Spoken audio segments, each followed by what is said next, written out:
जेव्हा माझ्या मित्राकडे फटाके घेण्यासाठी पैसे नसतात तेव्हा माझा मित्र. ऐका आब्यान किरण्या, तुम्ही दोघांनी मागचं पटांगड दाखवा असं म्हणायचं.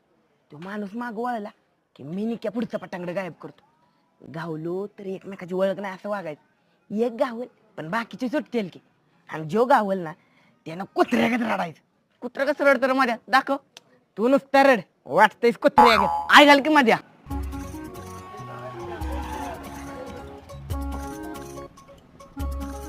हे घ्या. याचा किस्ता आवाज येतो. आल्या का कानठळी बसताना एवढा येतो आवाज? तुला काही तर वाजवून दाखवू का आता? दाखवा की. तुझ्या कानाखाली बॉम्बचा आवाज फाड दिशी काढीन. कुठं आलाय सर तुम्ही? ए, जातो कुठं बंदूक ठेवू? हो बंदूक तुमचे. जातो. चला. ए थांब थांब, पिशवीत काय रे? ए थांब थांब थांब थांब थांब थांब.